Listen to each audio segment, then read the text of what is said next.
Welcome back to the Chattable podcast, where we learn real English in real life and rich vocabulary and feel proud. Imagine sitting across from your partner at, like, a candlelit dinner. Oh boy, here we go. Right. And you're looking deeply into their eyes and you say, I would really like to discuss the mechanics of our love. Yeah, wow. That sounds absolutely horrible. It really does. But today, we are actually looking inward at exactly what this show does. In this episode, we're unpacking the inner workings of words. Right, we're taking a magnifying glass to the language we use every single day to see what actually makes it tick. Beyond just a dictionary definition. Exactly. And in this episode, we are analyzing two very distinct English phrases. One of them is rooted in cold clinical logic. Right. And the other is grounded entirely in visceral human biology. It's quite a journey. I mean, we are going from the robotic to the primal and looking at exactly how, why, and when to use these concepts. Yeah, to kick off this episode, here is our first target sentence, which perfectly describes our mission today. Quote, if you are a listener of our podcast, you are not here just to learn about the meaning of a word or phrase, but also the mechanics behind each phrase and how and when to use it. Yeah, so the mechanics, I mean, the word itself feels incredibly modern, doesn't it? Very industrial. Like something you would hear in a car repair shop or like a factory. But its origins are actually ancient. It comes from the ancient Greek word mechanikos. Mechanikos. That sounds like it belongs at a blacksmith shop in Athens or something. Yeah, well, when I hear mechanikos, I just picture tangible, heavy things, Like grease, metal, lifting heavy stones. Exactly, and that is historically accurate. To the ancient Greeks, mechanikos related directly to machines, engineering, and the physical moving parts of an invention. So it's very literal. Very literal. They viewed mechanics as the art of outsmarting nature. If a heavy stone was too heavy to lift, the mechanics of a crane allowed them to outsmart gravity. Oh, wow. Okay, so when we talk about mechanics in a literal sense today, we are still talking about those physical moving parts. Right. You look under the hood of a car, you see the engine block, the pistons, the belts. Those are the literal mechanics. Exactly. Or even, opening up an antique pocket watch and seeing those tiny interlocking brass gears that make it tick. Things you can physically touch. Right. But metaphorically, which is how we used it in our target sentence today, we take that physical grease and metal and apply it to abstract concepts. Yes. We use mechanics to describe the intricate inner workings, the rules, or the practical details of how a non-physical system operates. So to put that in perspective for you listening, using the word mechanics means you are looking past the surface. Yeah, you are no longer just looking at the final product. You're examining the hidden gears turning, as we say, behind the scenes. Which just means the actions happening out of public view. I actually like to visualize it like looking at the architectural blueprint of a house. Oh, that's a great analogy. Right. Because you don't just walk inside and admire the painted walls. I mean, the painted walls are the outcome. They look nice. That at the surface level. But the mechanics. That is the blueprint. It shows you where the load-bearing walls are, how the plumbing connects from the street to the kitchen sink, the electrical grid hidden behind the drywall. Right. If you understand the blueprint, you understand the mechanics of the house. Exactly. That blueprint analogy perfectly explains when to deploy this word in conversation. You use mechanics when you want to discuss the structure, the rules, or the step-by-step processes of a complex system. It's heavily used in fields like writing, gaming, business, education. Oh, definitely. In fact, our source material provides a fantastic real-world example of this involving education. Think about an international student applying to a major U.S. institution. Like New York University or Boston University. Exactly. That is not just a matter of saying, hey, I want to go there. Oh, no. It is a massively complex bureaucratic machine. And for our learners, bureaucratic just means a system burdened by rigid rules, paperwork, and administrative steps. Yeah, the student cannot just rely on excellent test scores. A high test score is simply a surface-level requirement. Right. To actually get admitted, secure a spot, and attend classes, they have to master the mechanics of the U.S. admissions process. Which means navigating all those hidden gears. Yeah. The student has to figure out the step-by-step process of securing an F1 student visa. They have to understand the intricate rules of international financial aid forms. Right. They must translate their home country's grading system, say like a 100-point scale used in India. Into a 4.0 grade point average format that the American university recognizes. Exactly. It functions exactly like an engine. And if you do not know how the engine works, if you don't understand the mechanics, your application gets stuck in the gears. No matter how brilliant you are. Yeah. That cold, rule-based nature is precisely why mechanics is the perfect word there. It captures a system that does not care about your feelings. It only cares if the gears align. Exactly. However, that brings us to an incredibly important boundary for anyone learning this language. Right. Because the word implies a system that is robotic, logical, and composed of interchangeable parts. Well, there are situations where using it is a massive linguistic mistake. Yeah, we hinted at this with my terrible dinner date example earlier.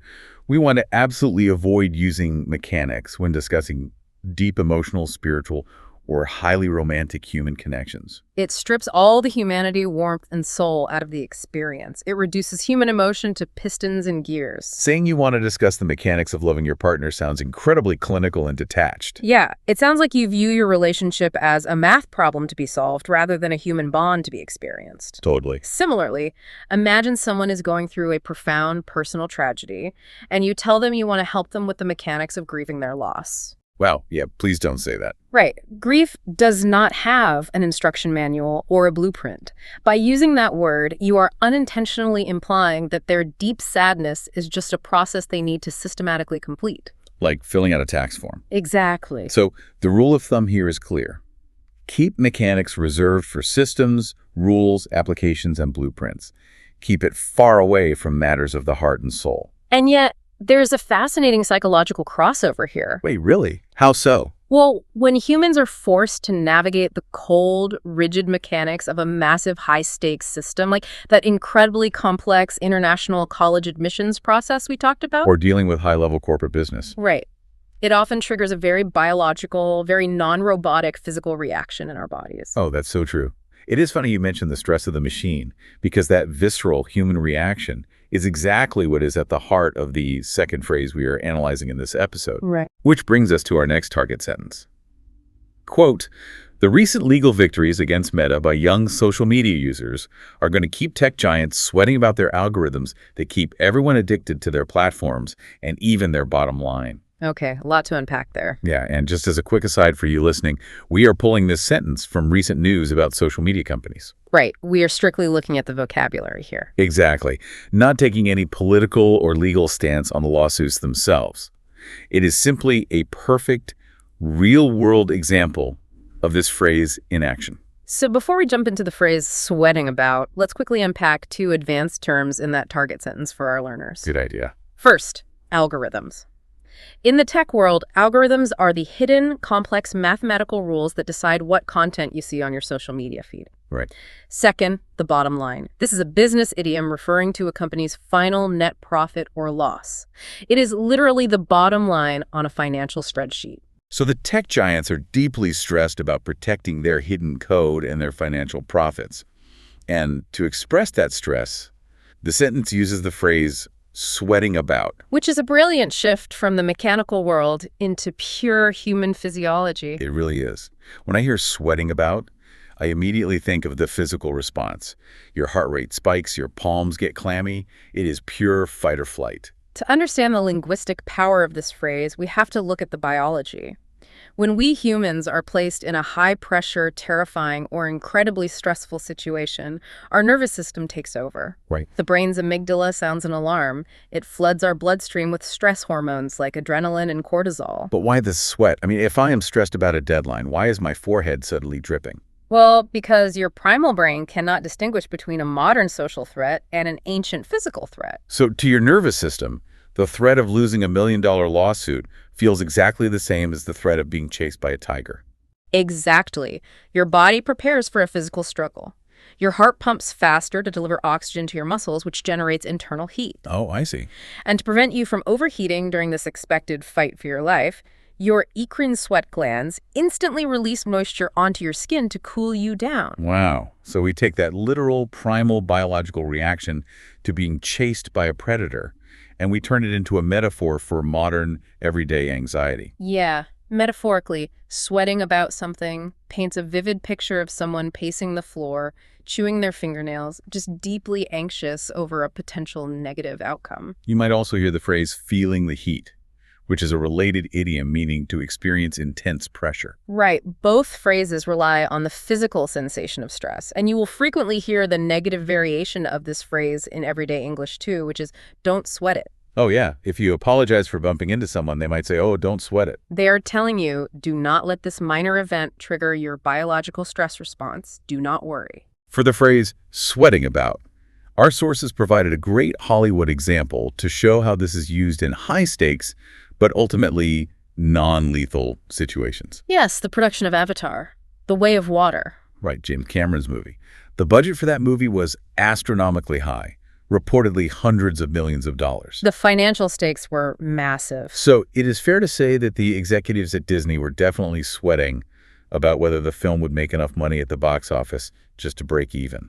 And break even is a great business idiom, meaning to make exactly as much money as you spent, resulting in neither a profit nor a loss. So those Disney executives were not physically running from a tiger. Yeah. But their bodies and minds were reacting to the immense financial risk as if it were a survival threat. They were sweating about the investment. They were losing sleep over the financial mechanics of the movie. To tie our two phrases together. Exactly. Now, I want to challenge the boundaries of this phrase because this is where language gets tricky for learners. Okay, what are you thinking? Since sweating about is fundamentally tied to our intense fight-or-flight survival response, which is literally a life-or-death biological reaction, could you use sweating about for any intense life-or-death situation? Like, say, a family sitting in a hospital waiting room, terrified, waiting for a doctor's diagnosis on a critical illness. Are they sweating about it? That is a fantastic question because it highlights a major pitfall. The answer is a hard, absolute no. Really? Even though that family is experiencing the ultimate fight-or-flight stress response, Yeah. I mean, their palms are sweating. Their adrenaline is pumping. Biologically, yes, they are sweating, but linguistically, no. You must never use sweating about to describe someone dealing with a profound tragedy, a severe medical crisis, or deep mourning. Why is that? The reason comes down to a concept called register. Okay, and for our listeners, what exactly do we mean by the register of a phrase? Register refers to the level of formality, tone, and appropriateness of a word in a specific social setting. The register of sweating about is inherently casual. It is slangy. It has a slightly colloquial or everyday conversational flavor to it. So it belongs in the world of corporate deadlines, college exams, and movie budgets. Exactly. So if a family is waiting for a doctor to finish a life-saving surgery on a relative, and you say they are sweating about the results... Oh, I see. It sounds incredibly flippant. Yes. And flippant means you are not showing a serious or respectful attitude towards something that deserves immense respect. By using a casual idiom, you are severely minimizing the gravity of real human suffering. Right. It reduces the sacred, terrifying reality of a medical crisis to the same level as a Disney executive worrying about a movie budget or a student worrying about a history paper. That is a crucial nuance. Just like we cannot use the robotic word mechanics for romantic love, we cannot use the casual phrase sweating about for genuine trauma. Exactly. So to summarize the rule for our listeners, sweating about is strictly reserved for stress, anxiety, financial pressure, and deadlines. Keep it completely away from grief, tragedy, or literal life or death situations. Language is incredibly powerful. Matching the gravity of your words to the gravity of the human situation is what separates someone who just memorizes vocabulary from a true master communicator. Which brings us to the end of our journey today. We have traveled from the cold, logical, ancient Greek roots of mechanics. The blueprints, the gears, and the bureaucratic rules of a system. Yeah, all the way to the primal biological reality of sweating about a high-pressure outcome. We have explored how a complex machine operates and how the intense stress of navigating that machine makes our physical bodies react. You know, looking at these two phrases side by side leaves me with a lingering, somewhat provocative thought for our listeners to mull over. Oh, what is that? We often assume that if we just learn the rules of a system, our anxiety will disappear. But think about it. Does mastering the mechanics of a complicated system actually stop you from sweating about the outcome? Oh. Or does deeply understanding exactly how complex a machine really is and seeing all the hidden fragile gears that could potentially break just give you even more reasons to stress over all the moving parts? Oh, that is profound. The more you know the blueprint, the more you realize exactly how many pipes could burst behind the drywall. Exactly. Sometimes ignorance is bliss, Yeah. and knowledge just brings more anxiety. That is a brilliant and slightly terrifying thought to leave on. Something to consider the next time you find yourself forced to learn the mechanics of a new system. Well, thank you so much for joining us for this episode. We hope you walk away feeling like you didn't just look at the painted walls today, but that you really got to see the architectural blueprint of these spaces. Keep learning, keep pushing your vocabulary, and we will see you next time.